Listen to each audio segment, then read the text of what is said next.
अर्जुन ने कहा, पुरुषोत्तम तत् ब्रह्म किम। हे आत्माओं में सर्वोत्तम सदाशिव ज्योति, वह ब्रह्म क्या है। अध्यात्मम किम कर्म किम, आत्मा के अंदर क्या है, कर्म क्या है। अधिभूतम किम प्रोक्तम, प्राणियों का अधिपति किसको कहते हैं। च अधिदैवम किम उच्यते, और देवों का अधिपति किसे कहा जाता है। पुरुषोत्तम तत् ब्रह्म किम, अध्यात्मम किम कर्म किम, अधिभूतम किम प्रोक्तम, च अधिदैवम किम उच्यते। भावार्थ, हे आत्माओं में सर्वोत्तम सदाशिव ज्योति, वह सर्व का माननीय परम ब्रह्म क्या है। आत्मा के अंदर क्या है, कर्म क्या है। प्राणवायु धारण करता प्राणियों का अधिपति किसको कहते हैं, और देवलोक में रहने वाले देवों का अधिपति किसे कहा जाता है। ब्रह्म क्या है, ब्रह्म क्या है, अध्यात्म क्या है, कर्म। एक चीज पूछो पहले, ब्रह्म क्या है। ब्रह्म माने बड़ा, माँ माने माँ, ब्रह्म माने बड़ी माँ। जो इस सृष्टि पर बड़े से बड़ी माँ है वो ही ब्रह्म है। अध्यात्म क्या है, आदि माने अंदर, आत्मा माने आत्मा। जो आत्मा के अंदर की बात है उसे ही आध्यात्म कहा जाता है। आध्यात्म की बात को मनुष्य जानेगा, देवता जानेगा, राक्षस जानेगा, या आत्माओं के अंदर की बात को जो जन्म मरण के चक्र में ना आने वाली आत्मा है वो जानेगी। है कौन जानेगा, है मनुष्य आत्माओं के अंदर की बात को कौन जानेगा, अध्यात्म को कौन जानेगा। अरे परमपिता परमात्मा शिव के सिवाय और कोई जान ही नहीं सकता आध्यात्म। इसलिए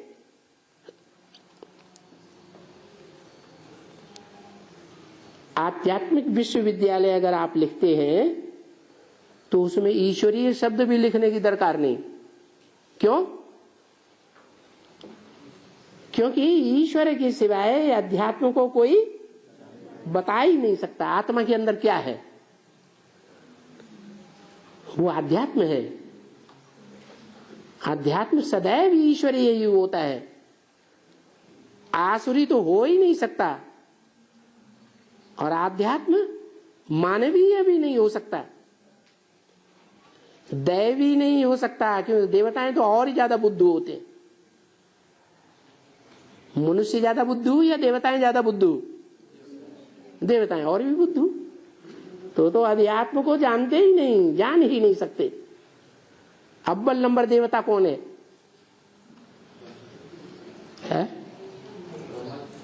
ब्रह्मा। कृष्ण की 16 अव्वल नंबर देवता है सतयुग में। उसका बाप देवता है या भगवान है? भगवान भगवती? वो भगवान भगवती। हाँ। कर्म क्या है? जो कर्मेंद्रियों से किया जाए वो कर्म है। अधिभूत और अधिदैव किसी का? अधिभूत माने भूतों के अंदर क्या क्या है। अधि माने अंदर, भूत माने प्राणी, भूत माने 5 तत्व, पृथ्वी जल वायु अग्नि आकाश। इनके अंदर क्या क्या शक्ति है, कैसे कार्य करते हैं, इस बात को जो जानता है वो अधिभूत को जानने वाला है। पर ब्रह्म जिसे कहते हैं कौन है? त्रिमूर्ति के चित्र में कहाँ है? त्रिमूर्ति के चित्र में दिखाई नहीं पड़ता। इसलिए बाबा कहते हैं दीवार जितने ऊंचे चित्र बनाओ कि अंधे की आंखों की, अंधे की औलाद अंधों की आंखें खोले। हे भगवान, कैसे कैसे बाबा बोलते हैं।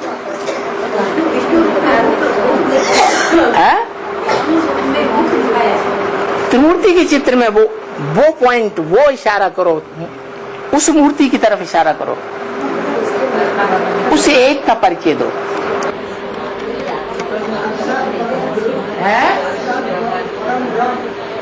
कौन है?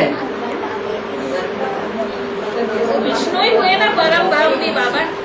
मूर्ति कौन सी है? बीच में जो है, बीच में है, बीच में है विष्णु की मूर्ति, वो परम ब्रह्म है।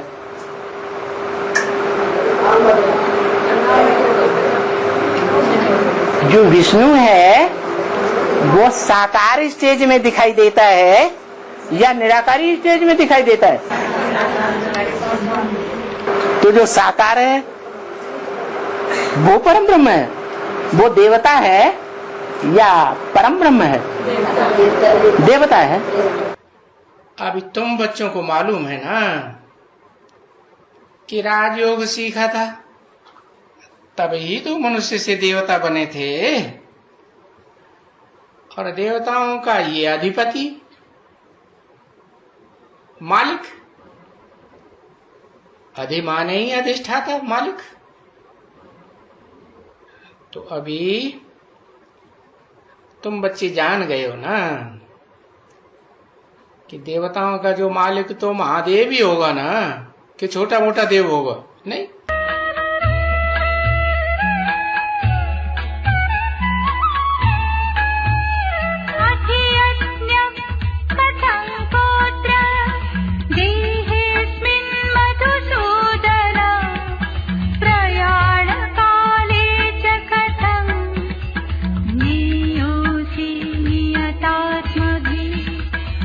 मधुसूदन अत्र देहे अधियज्ञः कथम कहा।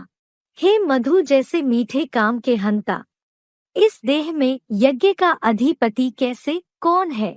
च अस्मिन् प्रयाण काले, और इसमें महामृत्यु के समय, नियतात्म भी कथम ज्ञेय असि, वशीभूत मन बुद्धि वालों द्वारा कैसे जानने योग्य है? मधुसूदन अत्र देहे अधियज्ञः कथम कहा। च अस्मिन् प्रयाण काले नियतात्म भी कथम ज्ञेय असि। भावार्थ, हे मधु जैसे मीठे काम के हंता शिव बाबा, इस देह में यज्ञ का अधिपति कैसे और कौन है, और इस देह में महामृत्यु के समय सच्ची गीता फैमिली प्लानिंग में वशीभूत मन बुद्धि वालों द्वारा कैसे जानने योग्य है? अब ये बड़ा भारी युद्ध भगवान कराने के लिए आया हुआ है। ये युद्ध इस क्षेत्र से निकलता है। कौन सा क्षेत्र? अर्जुन का शरीर रूपी क्षेत्र। इस क्षेत्र का, इस युद्ध क्षेत्र का ज्ञाता कौन है, जानने वाला कौन है? इस क्षेत्र के बारे में कौन जानता है? जो शरीर रूपी ये क्षेत्र है, इसका पूरा जानकार कौन है? कौन? हाँ, वो ज्ञाता है। वो जो शरीर रूपी क्षेत्र है वो ज्ञेय माने जानने योग्य है। क्या है? जानने योग्य है। क्या जानने योग्य? कि इस मनुष्य सृष्टि रूपी रंगमंच पर कौन सा यज्ञ कुंड है, जिस यज्ञ कुंड के आदेश पर हम तन मन धन स्वाहा करेंगे तो हमारी मुक्ति और जीवन मुक्ति हो जाएगी। क्या? वो यज्ञ कुंड भी है, वो यज्ञ पिता भी है इस मनुष्य सृष्टि में। क्या? और यज्ञ कैसा है? अविनाशी रुद्र ज्ञान यज्ञ। यज्ञ कुंड भी अविनाशी है कि विनाशी? अविनाशी रुद्र ज्ञान यज्ञ कुंड है। इसका विनाश कभी होने वाला नहीं। सारी दुनिया का विनाश होगा लेकिन इस ज्ञान का विनाश नहीं होगा। अभी ये गीता का युग प्रैक्टिकल में चल रहा है।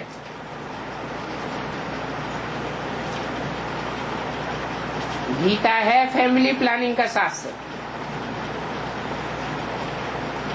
सारी दुनिया की फैमिली प्लानिंग हो जाएगी।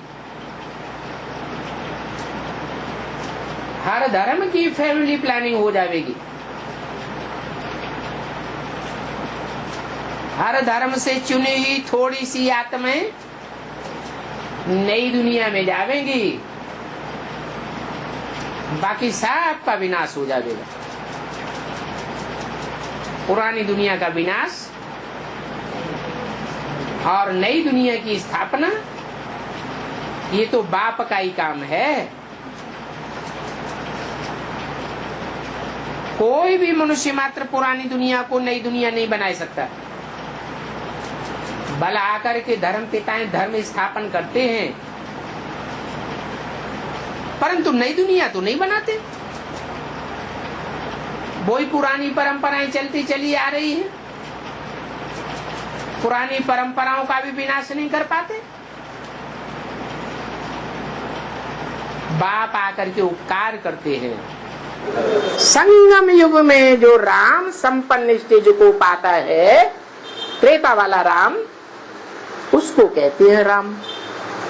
जो झाड़ के चित्र के ऊपर बैठाया गया है, सभी आत्माओं को आकर्षित कर रहा है, खींच रहा है बाप के घर की ओर। 500-700 करोड़ मनुष्य आत्मा, चाहे वो नास्तिक वर्ग की ही क्यों न हो, वो आत्माओं को भी खिंचावट होती है अंत में बाप के स्वरूप की ओर। तो उस समय के लिए वो राम है या अभिराम है? अभिराम है। अरे अभी जो योगी हैं उस एक की ही याद में रमण करते हैं या अन्य देहधारियों को भी याद करते हैं? और बाबा ने तो कहा है कि जब शिवरात्रि होती है तब क्या होता है? बाप की प्रत्यक्षता की निशानी बताई। क्या? जो देखे उसकी बुद्धि में सदा काल के लिए बैठ जाए कि मेरा बाप आ गया। जो कानों से 2 शब्द भी सुने, उसकी बुद्धि में सदा काल के लिए बैठ जाए कि मेरा बाप आ गया। अनिश्चय बुद्धि रूपी मृत्यु का नाम निशान न रहे।